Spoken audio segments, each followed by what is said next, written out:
Hi guys, so today we're going to be graphing inequalities.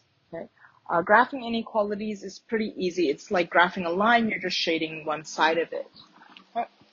So here we're going to graph the inequality 2x plus 3y is greater than 6. Okay, because it's in standard form and because 2 times something nicely equals 6 and 3 times something nicely equals 6, we're going to graph using intercepts. Okay.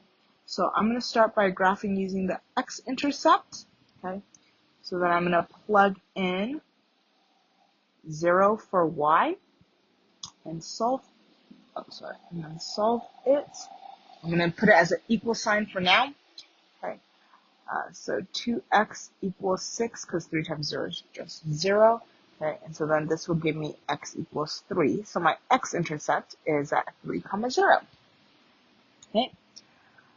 Then my y-intercept, instead I'm going to plug in 0 for x now. 3y equals 6. This gives me 3y equals 6, so y equals 2. So my y-intercept is at 0, 2. Okay. Then I'm going to connect the dots. So 3, 0 is here, and 0, 2 is here. Okay.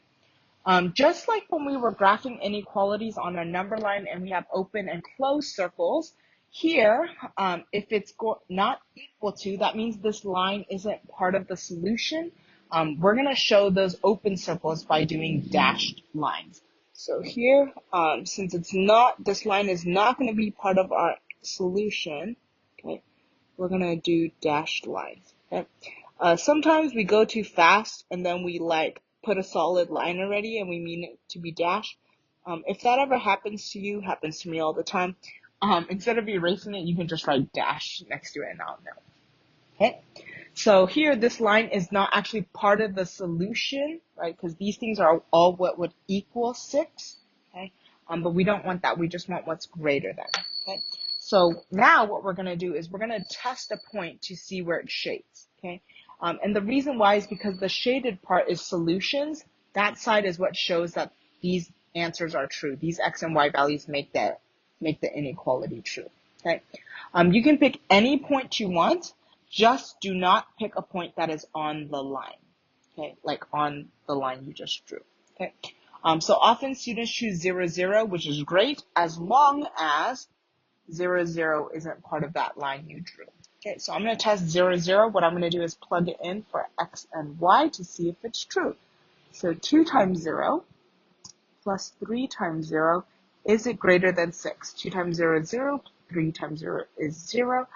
0 plus 0 is 0. Is 0 greater than 6? No, it is not. So what it means is that 0, 0, since it's not true, it is not part of the solution. So instead, I'm going to shade the other side. I don't want to waste my highlighting, but basically it's all of this side here. Okay. So let's try the next one. Okay, so try 1A and 1B, and then once you got it, check your answer. Okay, this is what you should have gotten. It should be solid. Okay, on this side you're shading the left side, on this side you're shading the top side. One thing I want to note for 1A is I wouldn't graph it using intercepts. The reason why is because you'll get 2/3, and that'll be hard. It might make it technically less accurate. So what I would do instead is I would change it into slope-intercept form, because then you'll get a more accurate graph, because your 2/3 might be weird, and then it'll be kind of hard to start testing points and figuring out solutions like that. Okay. So I would only graph using intercepts if they're nice intercepts, right? Okay. Okay, so next is example 2, and it's our word problem. So a mail order company is hiring temporary employees to help in its packing and shipping departments during their peak season.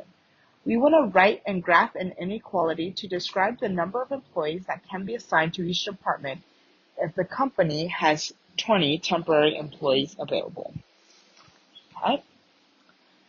So since we have packing and shipping departments, we're going to make P number of packing employees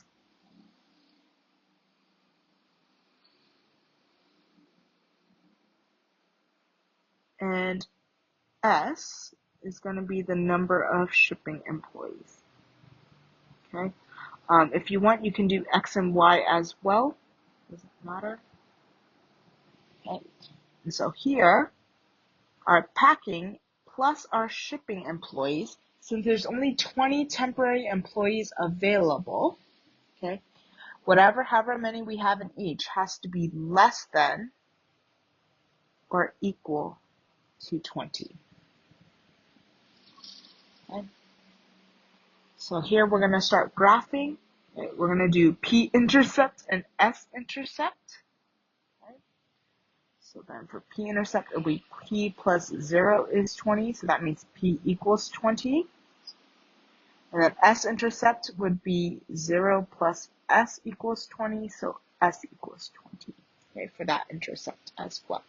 Okay, so now we're going to label one packing employees, the other one is shipping employees. If you wanted to switch it, that's fine. It really doesn't matter, okay, because variables just represent something else, right? So it doesn't matter if I did packing, shipping, it would the graph might look different. In this case, it'll look the same either way.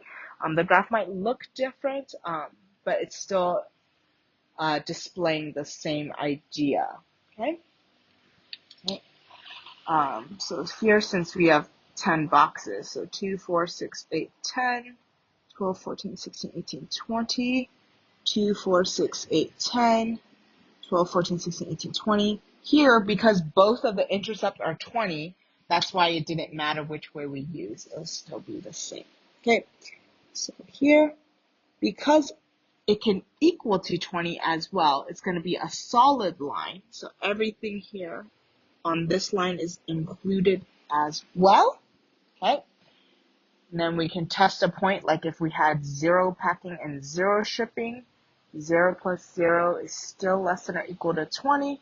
It works, so we can shade the side where 0, 0 is. Okay. Note that this graph doesn't have any other quadrants because we can't have negative employees. I mean, we can have negative attitude employees, but not actually a negative amount of employees. Okay. Okay.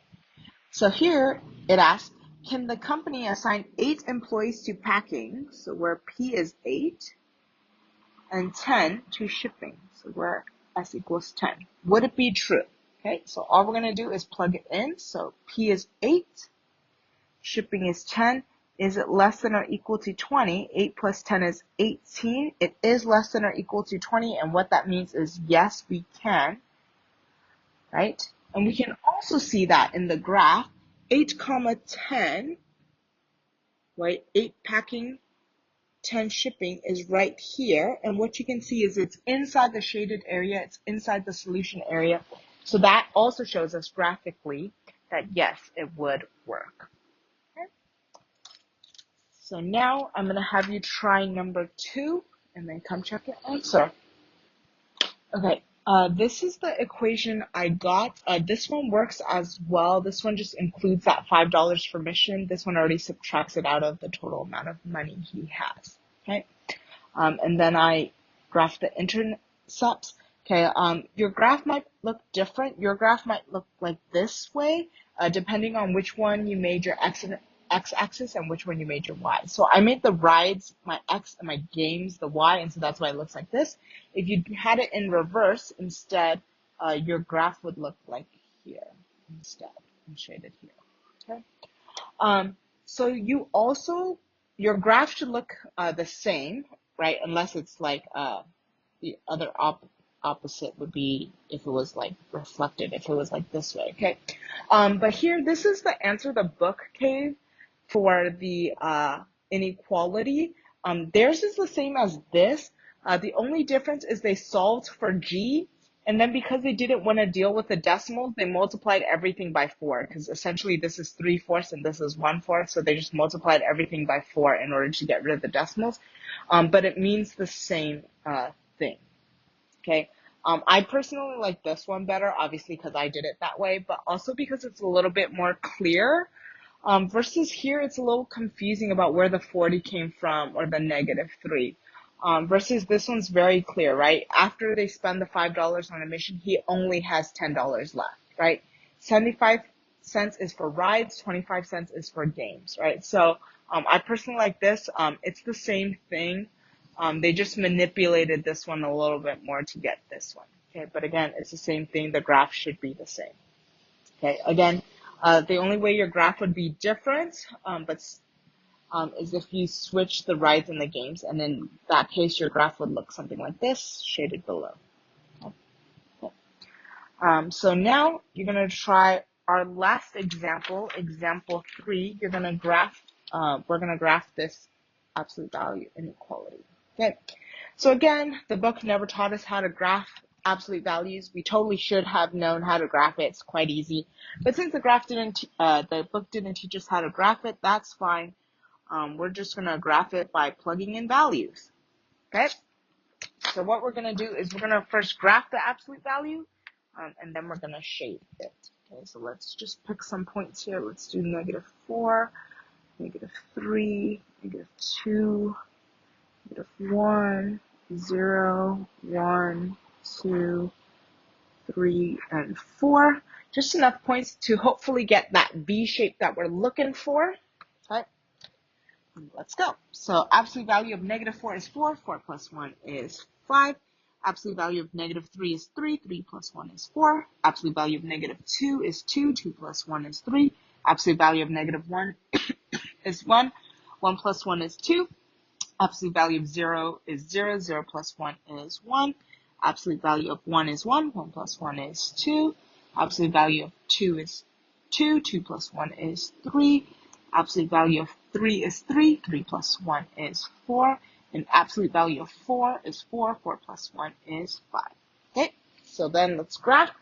Keep in mind, since it's not equal to, we're not going to be having a solid. It's going to be dashed. Okay, so -4, 5, 1, 2, 3, 4, 5. Oh, sorry. 1, 2, 3, 4. 1, 2, 3, 4, 5 is here. -3, 4. -2, 3, -1, 2, 0, 1, 1, 2, 2, 3, 3, 4, and then 4, 5. Here it is. Okay, again, I can see the V shape now of the absolute value, not equal to, so it's going to be dashed. Dash, dash, dash, dash, dash. Then the other side, dashed, dashed, dashed, dashed, dashed. Okay. Okay. Now I just need to check where to shade. Okay. Again, just can't be on that line of my graph. Okay. So since 0, 0 is not on it, I'm going to choose 0, 0. So is 0 less than the absolute value of 0 plus 1? Okay. Absolute value of 0 is 0. 0 plus 1 is 1. Is 0 less than 1? Yes, it is. So that means I'm going to shade the side where 0, 0 is, because it means that it's part of the solution since it was true. Okay, and then there you go. Okay, so check your progress 3, and then once you're done, take a look at the answer, see if you're right. Okay, this is what it should look like. Note, I was too fast and I made it solid when it should be dashed. So I just wrote dashed here so that way I knew it was supposed to be dotted instead of the solid line. It should be shaded in the middle. Note, this one is a little bit narrower than the ones we've graphed before. Okay. But again, I just plugged in points to get it. And then when I tested 0, 0, again, you can choose any point to test. 0, 0 just often is the easiest because you don't have to worry about, putting the X in the wrong place or the Y since it's the same. But there you go. Okay. That's it for today. Have a great rest of the day. Bye, guys.